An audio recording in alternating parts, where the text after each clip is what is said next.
Welcome to MC novel world, जहां कहानियां सिर्फ सुनी नहीं महसूस की जाती हैं। फायर। अगर तुम्हें पसंद है एक्शन, मिस्ट्री और इमोशन से भरी कहानियां। काकी अनुराधा की असाधारण आभा को जंगलान एकटक देखता रहा। आकाश ने उसे और भी तिरस्कार से देखा। जंगलान ने खासकर अपनी वेशभूषा ठीक की। काकी अनुराधा की ओर देखते हुए उसके चेहरे पर गंभीर पर चापलूसी की हल्की सी झलक थी। उसने कहा, मैं जंगलान हूं। क्या मैं आपका नाम जान सकता हूं, हे साधक मित्र? काकी अनुराधा ने उसे अनदेखा कर सीधे आकाश से कहा, आकाश, हम आगे तुम्हारा इंतजार करेंगे। इतना कहकर वह श्वेत केतु और श्वेता के साथ चली गई। जंगलान वहीं भौचक्का खड़ा रह गया, उसके चेहरे पर चापलूसी का भाव अब भी जमा हुआ था। आकाश ने जंगलान को थोड़ी सहानुभूति से देखा। वह उसके कंधे पर थपथपाना चाहता था, पर अपनी छोटी हाइट के कारण केवल उसकी कमर तक पहुंच सका और बोला, हार जीत तो लगी रहती है जंगलान काका, चिंता मत कीजिए। उसके बचकाने स्वर में निकले सांत्वना के शब्दों से जंगलान को कोई आराम नहीं मिला। जंगलान अब भी उलझन में था। मैं दिखने में बुरा नहीं हूं, मेरी साधना भी कम नहीं है और मेरा व्यवहार भी शिष्ट है। फिर भी उन्होंने मुझसे एक शब्द भी क्यों नहीं कहा? आकाश को उसकी आत्ममुग्धता पसंद नहीं थी, पर उसे उसकी बातों में कुछ सच्चाई लगी। शायद काकी अनुराधा ने भी आपका नाम छछोरा सुना होगा, इसलिए वह आपसे दूर रही। आप एक बार नाम बदल कर देखिए, आकाश ने सुझाव दिया। जंगलान ने आकाश को बेबस निगाहों से देखा।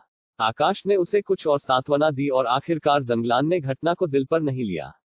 कुछ और बातें करके जंगलान निराशा के साथ चला गया। आकाश फिर काकी अनुराधा और अन्य लोगों के पास पहुंचा और वे गलियों में घूमते रहे। जब काफी देर हो गई तो वे सब अपने घर चले गए। श्वेतकेतु घर पर अपने शिकार का इनाम लेकर लौटा और उसने अजीब व दिलचस्प चीजों का एक ढेर आकाश को लेने के लिए मजबूर किया। आकाश ने अपने माता पिता के लिए भी कुछ उपहार खरीदे थे। मीरा के लिए एक ज्वाला प्रतिरोधी केश पिन, जिसे उसने पहले वाले से बेहतर बनवाया था। आकाश ने केश पिन के अंदर के चक्र को मिटा दिया और खुद एक नया, अधिक जटिल पैटर्न वाला चक्र बनाया। इसके लिए उसने घर जाने से पहले मास्टर चंदन से संपर्क किया था, ताकि वह केश पिन को अलग करने में उसकी मदद कर सके। चक्र को दोबारा बनाने के बाद उसने मास्टर चंदन से उसे वापस जोड़ने का आग्रह किया। रविशंकर रवि बाबू के लिए उसने एक जेट पेंडेंट प्रस्तुत किया, जिसे उसने अलग करके उसमें एक शुद्धिकरण चक्र बनाया था।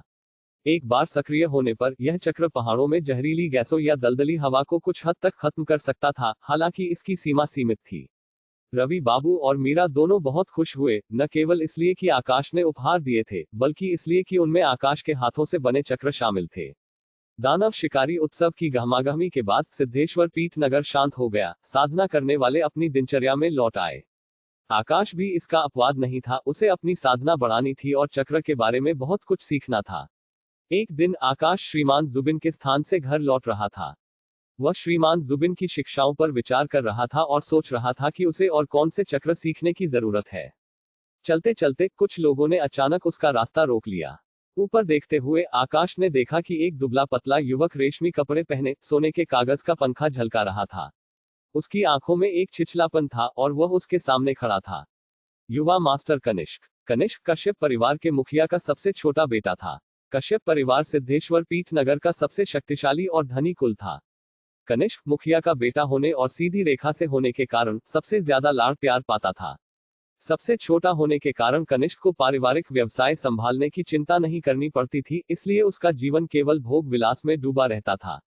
आकाश का उससे एकमात्र मेल जोल तब हुआ था जब वे सिद्धेश्वर पीठ पर थे, जहां उसने उसके लिए गृहकार्य के रूप में कुछ चक्र पैटर्न लिखे थे।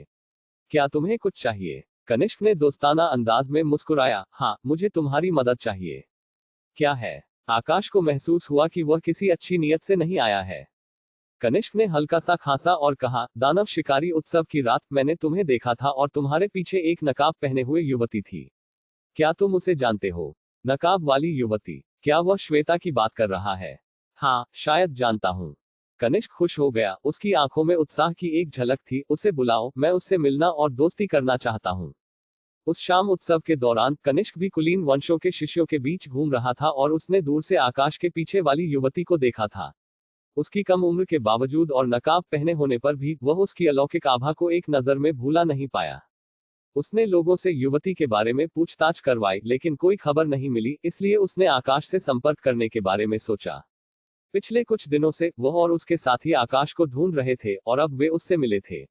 मैं इतना करीब नहीं हूं कि उसे बुला सकूं, आकाश ने टाल दिया। कनिष्क ने कहा, तुम लोग एक साथ गली में घूम रहे थे, मुझे यह मत बताना कि तुम करीब नहीं हो। चिंता मत करो, जब तक तुम सहमत होगे मैं तुम्हारे साथ नाइंसाफी नहीं करूंगा। तुम्हें आध्यात्मिक पत्थर चाहिए या कोई आध्यात्मिक शिल्प? आकाश ने शांत भाव से जवाब दिया, अगर मैं सहमत न होऊं तो। कनिष्क के चेहरे की मुस्कान धीरे धीरे फीकी पड़ गई। मैं तुम्हें मान देने की कोशिश कर रहा हूं। तुम्हारे मान की कोई कीमत नहीं है। अगर इसे जमीन पर भी फेंक दिया जाए तो कोई नहीं उठाएगा। आकाश ने उससे निपटने की योजना नहीं बनाई और बस इतना कहा, मुझे घर जाना है। क्या तुम एक तरफ हट सकते हो? एक तरफ हट जाऊं? कनिष्क एक पल के लिए हक्का बक्का रह गया, फिर उसने कटाक्ष किया, जाकर पूछो। सिद्धेश्वर पीठ नगर में हमेशा दूसरे मेरे लिए, युवा मास्टर के लिए रास्ता बनाते हैं। कभी किसी ने मुझे रास्ता हटने के लिए कहने की हिम्मत नहीं की। कनिष्क का चेहरा उदास हो गया। मैं एक बार फिर कहता हूं, उस छोटी लड़की को बाहर बुलाओ ताकि मैं उससे परिचय कर सकूं, और मैं तुम्हारी पिछली गलती पर ध्यान नहीं दूंगा। अन्यथा मैं सुनिश्चित करूंगा कि तुम्हारे माता पिता तुम्हें इस दुनिया में लाने और तुम्हें बिना वजह कष्ट देने पर पछताएं। आकाश की आंखों में भी अब तिरस्कार दिखाई देने लगा। तुम्हारे पिता को पहले पछताना चाहिए, क्योंकि उन्होंने तुम जैसे बेकार को दुनिया में लाकर खुद को शर्मिंदा किया है। अपमान करना किसे नहीं आता? चूंकि कनिष्क ने शुरुआत की थी, आकाश भी पीछे नहीं हटा। आकाश को लगा कि उसने बस एक सामान्य अपमान किया है, लेकिन कनिष्क की प्रतिक्रिया उसकी अपेक्षाओं से परे थी। कनिष्क का चेहरा पीला पड़ गया, फिर धीरे धीरे विकृत हो गया। आसपास भी काफी चुप्पी छा गई। कनिष्क के पीछे खड़े अनुचर कुछ हक्के बक्के थे। उन्होंने इतने लंबे समय तक उसका पीछा किया था, इतराते हुए और दूसरों को धमकाते हुए, लेकिन यह पहली बार था जब उन्होंने किसी को कनिष्क का सार्वजनिक रूप से अपमान करने की हिम्मत करते देखा था। आकाश भी अचंभित था। उसने ज्यादा कुछ नहीं कहा था, तो इसने उसके साधक हृदय को कैसे तोड़ दिया? अगर वह इतना भी सहन नहीं कर सकता तो क्या होगा अगर वह उन गालियों को उगलेगा जो उसके पेट में पक रही थी? क्या कनिष्क सीधे खून नहीं थूक देगा? लगता है कि जो जन्म से लाड़ प्यार पाते हैं उनका साधक हृदय अधिक नाजुक होता है। पल भर में कनिष्क को क्रोध का एक ज्वार महसूस हुआ। उसकी आंखें लाल हो गईं और उनमें खून के धब्बे दिखाई दिए। उसके हाथ की उंगलियां आकाश की ओर कांपते हुए इशारा कर रही थी। उसका चेहरा भयानक था और उसने चीख कर कहा, मैं चाहता हूं कि यह मर जाए, मर जाए। आकाश भौचक्का रह गया। सिर्फ कुछ गालियों के कारण वह मारना चाहता है? उन्माद में कनिष्क के अनुयायी झिझके, युवा मास्टर, क्या आप सचमुच इसे मारकर गिराना चाहते हैं? कनिष्क ने लाल आंखों से घूर कर कहा, या तो वह मरता है या तुम मरते हो, खुद चुनो। उनमें से अधिकांश या तो कश्यप परिवार के द्वितीयक सदस्य थे या बाहरी संबद्ध लोग। कनिष्क का अनुसरण करने से उन्हें लूट में हिस्सा मिलता था, इसलिए उनके पास उसका पालन करने के अलावा कोई विकल्प नहीं था। अगर उन्होंने कनिष्क को नाराज किया तो उन्हें कश्यप परिवार से मरे हुए कुत्तों की तरह बाहर फेंक दिया जाएगा। लेकिन कनिष्क का इतने लंबे समय तक अनुसरण करने के कारण वे गंदे काम करने से अनजान नहीं थे, इसलिए उन्हें अपने विवेक पर कोई बोझ महसूस नहीं हुआ। कश्यप परिवार के एक शिष्य ने दुर्भावनापूर्ण ढंग से कहा, बच्चे, यह तुम्हारी बदकिस्मती है, अगले जन्म में और ज्यादा स्पष्ट रूप से देखने की कोशिश करना। इसके साथ ही उसकी मुट्ठी सीधे आकाश के माथे की ओर बढ़ी। वह वार कपटी और निर्मम था, जिसका स्पष्ट अर्थ जानलेवा था। बस जब मुट्ठी आकाश से कुछ ही फीट दूर थी तो उसे किसी ने पकड़ लिया।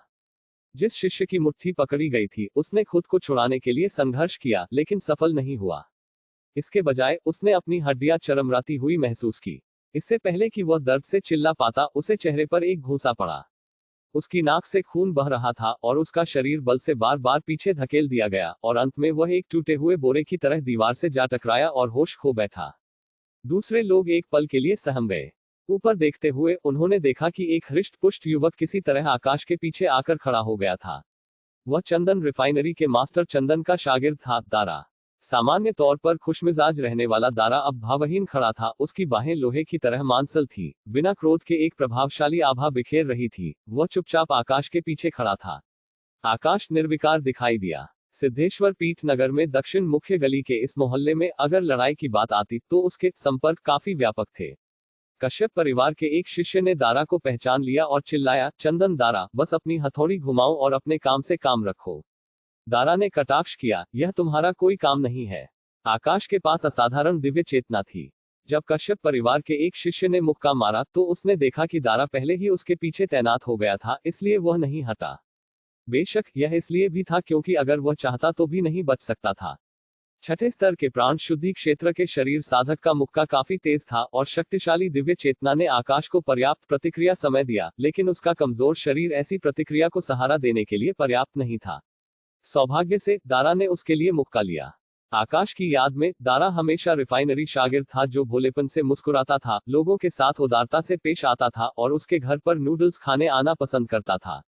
लेकिन अब दारा का चेहरा निर्ममता की हल्की सी झलक के साथ ठंडा था। चंदन, दारा, रास्ते से हट जाओ, कश्यप परिवार के शिष्य ने धमकाया। एक तरफ हटने के बजाय दारा ने आकाश को अपने पीछे उठा लिया और उसके सामने खड़ा हो गया। उसका चेहरा बेपरवाह था। मैं नहीं हटूंगा। दारा आकाश से 10 साल बड़ा और बहुत लंबा था। जैसे ही वह आकाश के सामने खड़ा हुआ, उसने उसे पूरी तरह से छिपा लिया, इतना कि कश्यप परिवार के सदस्य आकाश की आकृति भी नहीं देख पाए। यह देखकर कि चंदन दारा अधिक था, कश्यप परिवार के शिष्य ने उसे समझाने की कोशिश की। चंदन दारा, यह बच्चा न तो तुम्हारा रिश्तेदार है और न ही तुम्हारी तरह का है। क्या उसके लिए दिखावा करना और अपनी गर्दन फंसाना लायक है? मैं चाहता हूं। तुम्हें क्या? दारा शब्दों में अच्छा नहीं था। वह कुछ और गालियां देना चाहता था, लेकिन उसे और कुछ सूझा नहीं। उसने महसूस किया कि उसकी गति थोड़ी धीमी हो रही है, इसलिए उसने चुपके से आकाश की ओर देखा। संकेत को समझते हुए आकाश ने अपना सिर बाहर निकाला और कहा, तो क्या अगर हम रिश्तेदार या एक तरह के नहीं हैं? तुम लोग कनिष्क से संबंधित हो, क्या वह अब भी तुम्हारे साथ कुत्तों जैसा व्यवहार नहीं करता? यह सुनकर दारा ने जल्दबाजी में सहमति में सिर हिलाया। ठीक कहा, कुत्तों जैसा। कश्यप परिवार के शिष्य क्रोध से लाल हो गए, लेकिन वे पलटकर जवाब नहीं दे पाए। कनिष्क का उनके प्रति जो रवैया था वह ऐसा था कि उन्हें कुत्ता कहना पहले से ही एक अतिशयोक्ति थी। कनिष्क ने महसूस किया कि स्थिति उसके पक्ष में नहीं थी और उसने ठंडे स्वर में कहा, क्या तुम कश्यप परिवार का विरोध करना चाहते हो? दारा बस यह कहने ही वाला था, क्या होगा अगर वह करता है, तभी उसने आकाश को अपनी आस्तीन खींचते हुए देखा। उसने महसूस किया कि आकाश नहीं चाहता था कि वह यह कहे, इसलिए उसने अपना मुंह बंद रखा। आकाश ने फिर से अपना सिर बाहर निकाला और कहा, कनिष्क, अगर तुम्हारे पिताजी को पता चला कि तुम परिवार के नाम पर लोगों को धमका रहे हो और कश्यप परिवार की प्रतिष्ठा को धूमिल कर रहे हो, तो क्या तुम्हें लगता है कि उन्हें तुम्हें पाकर पछतावा नहीं होगा? क्या ऐसा हो सकता है कि तुम्हें तुम्हारे पिता ने कहीं से उठा लिया हो? शायद तुम्हारे पिता नहीं है और तुम्हारी माँ नहीं है। कनिष्क अपमान को समझा। आकाश उसे नाजायज कह रहा था और वह भी कश्यप परिवार का नाजायज नहीं। कनिष्क, जिसे हमेशा बहुत सम्मान दिया गया था, ने महसूस किया कि उसने आज जैसा अपमान अपने जीवन में कभी नहीं सहा था। उसने अपने पीछे इशारा किया और द्वेषपूर्वक कहा, उसे जिंदा मारकर गिरा दो, उसकी चमड़ी उधेड़ दो, उसकी नसें निकाल दो। धर्म सभा के लिए मैं किसी को संदेश भेज दूंगा, तुम्हें चिंता करने की जरूरत नहीं है। कनिष्क की आंखों को गुस्से से लाल देखकर आकाश ने दारा से धीरे से कहा, दारा भाई, उनके पास ज्यादा लोग हैं, चलो भागने का मौका देखते हैं। डर दिखाने के बजाय दारा ने जवाब दिया, कोई बात नहीं, हमारे पास भी संख्या की कमी नहीं है। उसके बोलने के तुरंत बाद उनके पीछे एक हलचल मच गई। युवकों का एक समूह लाठी और हथौड़ों के साथ आया और दारा के पीछे तैनात हो गया। दारा भाई, हम अपना सामान ले आए हैं, युवकों में से एक चिल्लाया। आकाश ने चारों ओर देखा और पाया कि उनमें से अधिकांश मास्टर चंदन के शिल्प निर्माण के शागिर्द थे। यह स्वाभाविक था कि उनके पसंदीदा हथियार हथौड़े थे, लेकिन कुछ छड़े और डंडे भी थे। कुछ तो लाल चमक रहे थे, जैसे वे आध्यात्मिक शिल्प भ्रूण हो जिन्हें अभी अभी रिफाइनरी भट्टी से निकाला गया था। सभी दारा के पीछे खड़े थे और ऐसा करके उन्होंने आकाश के चारों ओर एक अदृश्य दीवार बना दी। कश्यप परिवार के कुछ शिष्य सहम गए। उनमें सबसे ऊंचाई वाला भी केवल प्राण शुद्धि के 7वें स्तर तक पहुंचा था, अधिकांश छठे स्तर की साधना पर थे। हालांकि वे अपने विरोधियों की तुलना में साधना में थोड़े श्रेष्ठ थे, लेकिन वे कमजोरों को धमकाने और मजबूतों से डरने के आदी थे। जब वास्तव में लड़ने की बात आई तो वे खुद आश्वस्त नहीं थे। उनके विरोधी सभी शिल्प निर्माण के शागिर्द थे। उनमें से हर एक लंबा और हट्टा कट्टा था, जिनकी भुजाएं हथौड़ों जितनी मोटी और मुठियां रेत के बर्तनों जितनी बड़ी थी। वे यह पता नहीं लगाना चाहते थे कि उन मुक्कों में से एक को लेने पर कैसा महसूस होता है। इसके अलावा ये निचले स्तर के साधना करने वाले अपनी जान जोखिम में डालने के लिए तैयार थे, कुछ ऐसा जो वे करने की हिम्मत नहीं करते थे। युवा मास्टर, कुछ ठीक नहीं है। हम अभी पीछे क्यों नहीं हट जाते और किसी और समय उसे परेशान क्यों नहीं करते? किसी ने कनिष्क से फुसफुसा कर कहा। तुमने क्या कहा? कनिष्क ने उस पर तीव्र खून से सनी आंखों से घूर कर देखा। कश्यप परिवार के शिष्य की आवाज कांप गई। हम बस युवा मास्टर की सुरक्षा को लेकर चिंतित हैं। अगर लड़ाई छिड़ जाती है और आपको कुछ हो जाता है तो हम मुखिया को समझा नहीं पाएंगे। मैं ही हूं जो तुम्हें खिलाता हूं, मेरे पिताजी नहीं। तुम्हें मेरे प्रति खुद को समझाने के बारे में सोचना चाहिए। कनिष्क ने शिष्य के चेहरे पर थपथपाया। उस बदमाश आकाश को मरा हुआ देखना सबसे अच्छी व्याख्या है। अन्यथा सोचो कि तुम मुझे खुद को कैसे समझाओगे। कश्यप परिवार के कुछ शिष्यों को ठंडा पसीना आ गया। कनिष्क ने फिर जोड़ा, चिंता मत करो, मैंने पहले ही मदद के लिए बुलाया है। बस उन्हें थोड़ी देर रोके रखो। काम हो जाने के बाद तुम में से हर एक के लिए 100 आध्यात्मिक पत्थर। जो कोई भी आकाश को मारता है, मैं अपने पिता से बात करूंगा और उसे कश्यप परिवार में सीधी वंश की एक जगह दूंगा। शिष्यों ने एक दूसरे को देखा। सीधी वंश की एक जगह, क्या यह सचमुच पेश की जा सकती थी? सच हो या न हो, यह जुआ खेलने लायक था। कश्यप परिवार के एक शिष्य ने दांत पीसे और घोषणा की, मैं युवा मास्टर की चिंता को दूर करने के लिए तैयार हूं। वह दारा की ओर मुड़ा और चिल्लाया, दारा, मुझे तुम्हें कुछ बताना है। फिर वह दारा की ओर चला। जैसे ही वह पास आया, उसने अचानक एक चाकू निकाला और दारा की ओर वार किया। ब्लेड एक नीली आध्यात्मिक शक्ति में लिपटा हुआ था और एक ठंडी आभा उत्सर्जित कर रहा था।